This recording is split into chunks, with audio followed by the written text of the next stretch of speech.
Hello, Michael. Kia ora, Claire. Thank you so much for doing this. Oh, it's a pleasure. What time is it in New Zealand?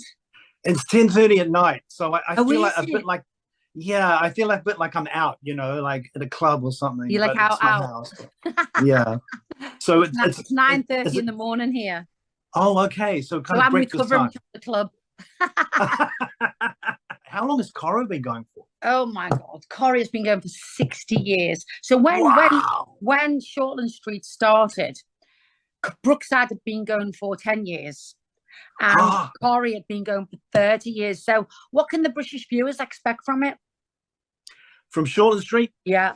It's a medical drama. It's set in Shortland Street Hospital. It's the lives and loves of all the staff that work there. It's quite fast paced for a soap, and there's a lot of humor in it for a soap Okay. to kind of balance out the drama. And also, our writers over the decades have always taken very seriously the idea of trying to keep it current.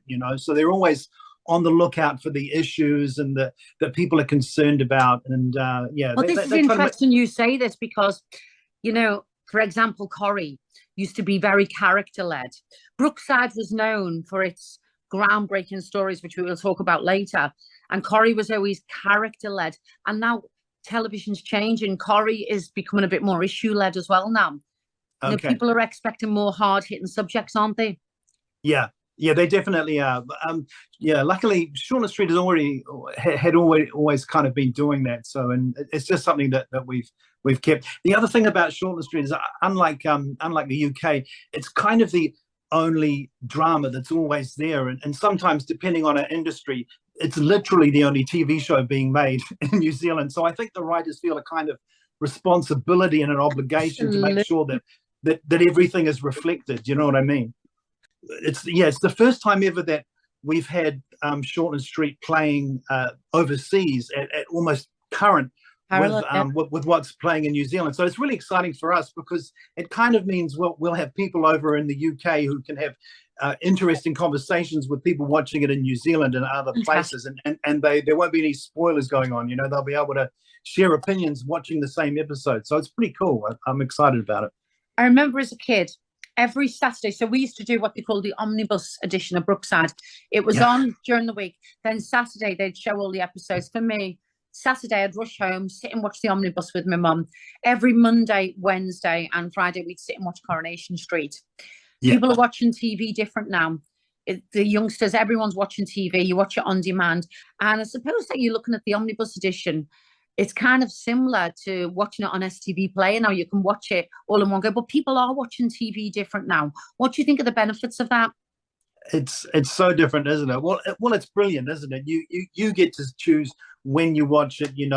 Yeah. You can just stick to your own schedule. If there's something in your life that's kind of taking you away and you miss it for a week or two, you can just catch up just like that. It's exciting times, that's for sure. People are watching it so differently. I've got a daughter. She's 18, and she will happily watch. I could never do it. She would happily watch TV shows on her phone. Oh, I I do as that well.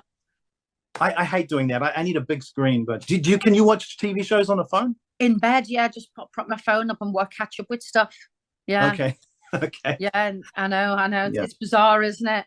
It's very bizarre. And you know how as you said, how it's changed. And I'll do that now. I will watch something and I'll watch it back to back episodes Yeah. It's and nice, binge isn't it? watch it. Yeah, it Mm. is. Although yeah, it is. It is. It's exciting. And as you said, if you do have stuff going on in your life, you're not going to miss it. So, Michael, they call you Dr. Love. Well, they Why? did. With When you first met the character, he was there was an emergency, a medical emergency at the hospital, and they're like, page Chris Warner, and then you finally meet Chris Warner, and he's getting a page, but he's busy shagging the aerobics instructor, and so and it kind of got worse from there. He's supposedly someone with great skill, immensely rich from a very rich family, but a terrible philanderer. He's Yeah, quite so he was called. entitled and a bit of a rogue. Absolutely that classic kind of soap type. But of course, you can only stay in that zone for so long, especially, as I've aged, You've it gets aged a bit really more well. You ridiculous. look great. Oh, that's very kind. Thank you. But yeah, Dr. Love is a kind of a historic thing. But the character has been married. I don't know if it's 5 or 6 times, because you know the whole soap thing about you're in the middle of a wedding and someone comes along and the wedding gets stopped, and you kind of think, well, does that marriage count? Is that number 4 or 5, or does that not count? You know, so I've either been married between 5 and 7 times, depending on what's official and what's not. So, I love that. I love that. And so when you're like a real heartthrob, I mean, you're still a great looking guy, but thank you. That's kind. In the day as well. Were you the pin-up in? Look, I'll be honest, no, because are you aware of the actor? There's an actor, Kiwi actor called Martin Henderson, who has gone on to do very well in Hollywood, and he was kind of younger. I was like 25, but he was about 20, and he's gone on to have a. So he was the Donovan of Shortland Street. He was on there too, and he did Grey's Anatomy. He was on Grey's Anatomy for ages. Great. And he's better looking than me, and a terrific actor, and so he was the heartthrob, and I was kind of, I don't know what I was there for. I was like the other one. When they couldn't get hold of him, they'll get me. That kind of thing. I was the backup. I was the backup heartthrob. You know, the New Zealanders, they totally embraced Shortland Street, and you were catapulted to massive fame, having, as you said, been, you know, kind of skint, broke in London. Then you come back, suddenly the reverence from the Kiwis, the money, everything, and you coped with it okay, yeah? Well, yeah, it was nice after a while. I mean, it's what we want as actors, isn't it? But how is it for you going to Brookside? Because one of the key differences here is New Zealand is a small country and the UK is massive, and so like 10 times the size. So what I'm guessing is the madness for you would be 10 times the madness for me. It's all relative, you know. It's all relative. You will have had exactly the same as us. I mean, the funny thing was, I was a fan of the show. I used to sing on cruise ships. And my mum used to send me the Betamax videos, and I was obsessed with Brookside. And then I got the role in Brookside, and they offered me 1 episode. Okay. And I'd accepted 6 months singing on a cruise ship. So I did the 1 episode, and then they asked me to go back. I said, "Oh no, I've taken my cruise ship job. I've taken that." Yeah. And then I remember being on the cruise ship 4 years later. They kept asking me to come back for 1 I wrote a letter. It was the days when you used to write letters to people, right? Yeah, I sat and wrote a letter to the producers saying, "Is that 1 episode still going? I'd love to come back," like 4 years later. The day Mal Young, our producer, received the letter was the day they were going into a future storyline conference. And he went in, put the letter on the table. Day later, it wouldn't have happened. And then suddenly I was in my favourite soap. My pin-up at the time was a character called Barry Grant. You know, I was getting to snog him. I was getting to it was like win-win, you know. But I remember just the feeling, how it felt to me. It was like constantly walking around with my flies down. People just looking at you. But the difference is, like with EastEnders and Coronation Street, they really were massive. We were in a little bubble, I think similar to New Zealand, actually. We were in a little bubble in Liverpool. It's not often we came to London. We might have come down for the odd awards ceremony. In Liverpool, the attitude is you're not allowed to get too big for your boots. So Scousers, you didn't get, you know, there was no big fanfare when you went out, whatever. So it was kind of everything was down to earth. It was like a family. And like the EastEnders guys, it was massive for them. Coronation Street was massive. But we were kind of the smaller soap that was very edgy and tackled really big issues. Like we did the very first lesbian kiss. We did the first incest story, body buried under the patio. So Phil Redmond, our producer, was known for doing really groundbreaking stories. And I just kind of took it in my stride, really. You know, we were protected by the press office. There was no social media. No, thank God. Things were different. We were quite protected, although the newspapers held a lot more clout then. The press in England just seems brutal. Absolutely. Have you ever experienced that kind of thing, that kind of viciousness that the English press has? I'll be honest with you. I'm quite clean living and quite boring, so I've not been on the tail end of like. Well, good for you.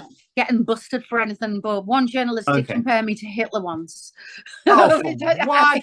You know, But you know what? It was a culture then, Michael. It was a culture of, we were led to believe you put your head above the parapet and you've got to take Yep. what comes with you. Yep. Whether that be packing, whether it was that culture of, if you can't stand the heat, get out the kitchen. Yeah. And that's the way it was then. And speaking of that, you say you loved the show Brookside, and then you went on to it. Was there an intimidation factor for you? Like, was there a part of you that was scared to go in there, and were you worried that you wouldn't kind of match up to this great show that you loved, or were you just so confident it didn't matter? No, I was terrified, and I'd never acted before. What? Really? I was a cruise ship singer. Wow. I've never done any screen acting. So did you nail your audition? You must have done a brilliant audition or something. I don't know what I did. You know what? I'll tell you what it was about. There was a part going for a singer in the show, right? Oh, okay. And I wanted that part to be in a character's band. I wanted that part. And I went in for the audition. Now, my agent at the time said to me, they can't see you for that part. You're away for that audition, but go for this one and just say some, look, I want that part that you're auditioning for next week. Yeah. So I went and that worked. So I didn't want the role. Okay. And there's something about going in, not wanting it. Do you know what I mean? I wanted the other part. And it was my birthday. I'll never forget. I went in and went, look, I don't really want this part. I want that one. And that was it. And I got the part. That is the key, isn't it? You're not wanting it too much, being relaxed. When I auditioned for Shortland Street, I was hungover, and I'm convinced that's why, like really badly, and I'm convinced that's why I got the job. It just gives you that extra thing if you just, I don't care, it just gives you that extra quality. But you know what? How old was I? I was 20-something, 20. So I was 20 when I first did the first step. When I went back in, I was 26. I was 52. When I got another bite of the cherry going into Coronation Street. And I was more nervous at 52 with loads more experience under my belt. My first scene was a 14-page two-hander with Dame Maureen Lipman, who's one of the best actors in the country. 14-page two-hander. And I was terrified. I was, I'd had all those years of experience under my belt, but I was more scared then. There was something about I can understand that. Yeah, I can understand that. That would have been so intimidating, though. It's in a way, when you're young, you've kind of got, there are no expectations. But for you, example, your amazing career that you've had up to that point, it's like there would be so many expectations, and now here she is on Coro. What's she going to do? Did you feel the weight of that expectation? Maybe. I did. And it was a great scene. It was my character coming out of an overdose. I did not look like me at all. It was with Maureen Lipman. I knew it inside out, back to front. So I didn't even have to think. And in between takes, I was in a hospital bed. I just shut my eyes and not acknowledge what was going on around me, not see Maureen Lipman in front of me. I just shut my eyes and did an action, and I'd do it. I just tried to go to this very, very calm Zen place, but I was terrified. Okay. But as you said, when you're younger, for me, ignorance was bliss. Good. Ed Sheeran made an appearance in Shortland Street. Is this right?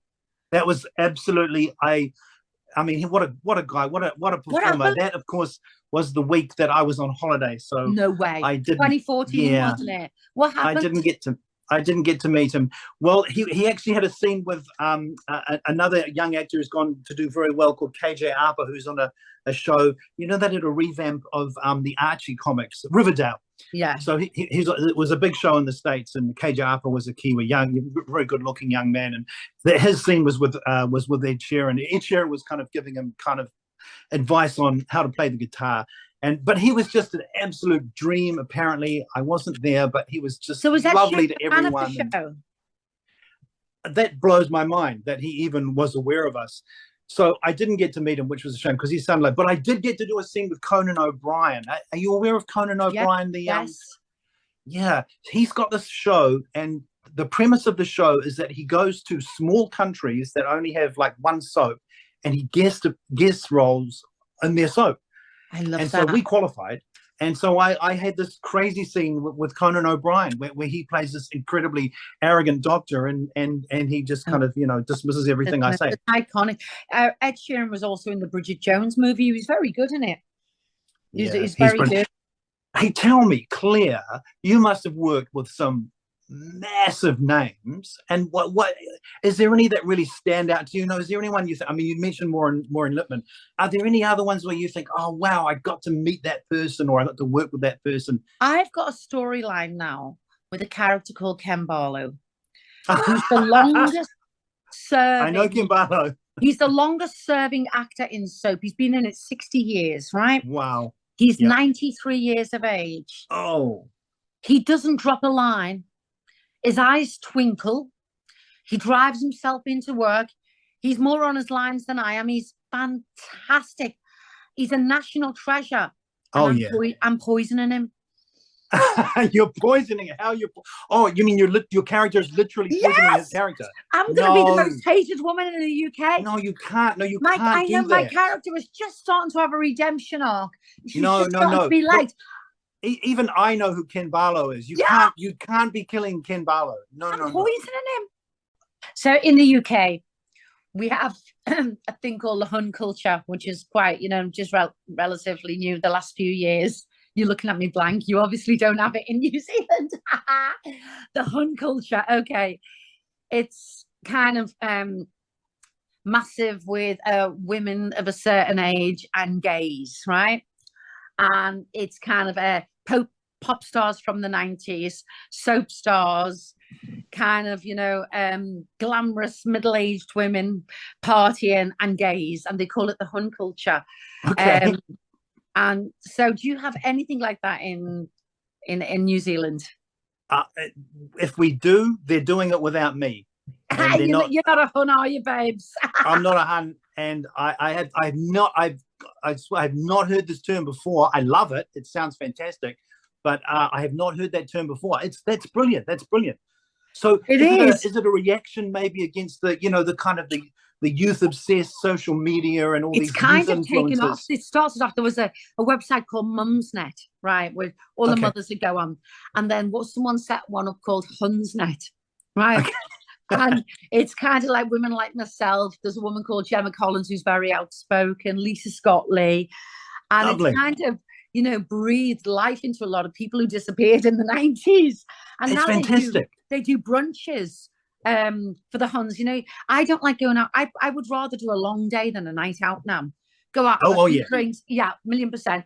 Go out, have a drink, have a party in the afternoon, home in bed by 9. And they do brunches for the Huns and all this now. It's really taken off.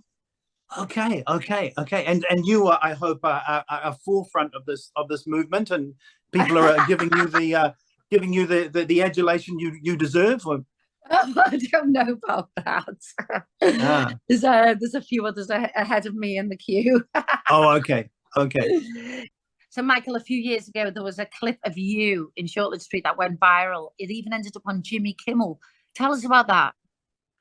I had like over 1 million hits on YouTube. Really? I'll just give you a quick background for the scene, and then you can watch the scene if you haven't already. So Chris Warner has a son called Harry, and he's very naughty. He's 16 or 17, and of course he's been receiving a lot of peer pressure to send inappropriate texts, and he sent an inappropriate text to his girlfriend, but by mistake he sent it to his dad, to me. So Chris has received an inappropriate text from Harry, and that's now you can roll the scene. Well, let's have a look. Where's your room? Upstairs. Maybe this is a mistake. You said your dad's at golf. He's not at golf. Hey, Dad, this is Lily. Hi. Go home, please, Lily. What? Why? Where's Finn? Swimming. Goodbye, Lily. Bye. No. There's always tomorrow. Okay, that was rude. Rude? I'll show you rude. Your tablet is still synced to your phone. Please tell me that is not your penis. Yep.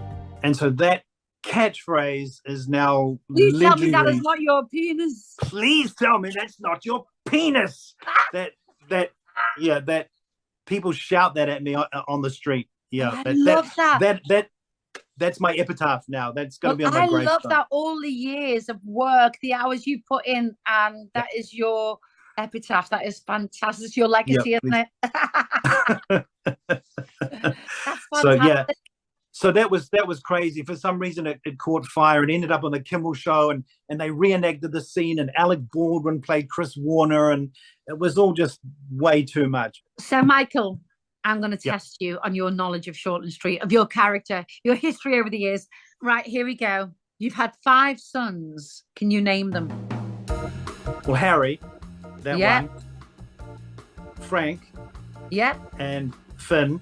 yeah. I think I've only got 3 sons, and I have 2 daughters. I have Sass and Trinity, So who's Phoenix and James? and Phoenix, of course, and James? who I completely forgot about, and I don't know who James is. I don't know who James is. I'm not sure I'm aware of, but I did actually completely forget about Phoenix, so I should be castigated severely for that. It's a terrible fathering. All right, I failed that. Okay, let's see if you can do better than me.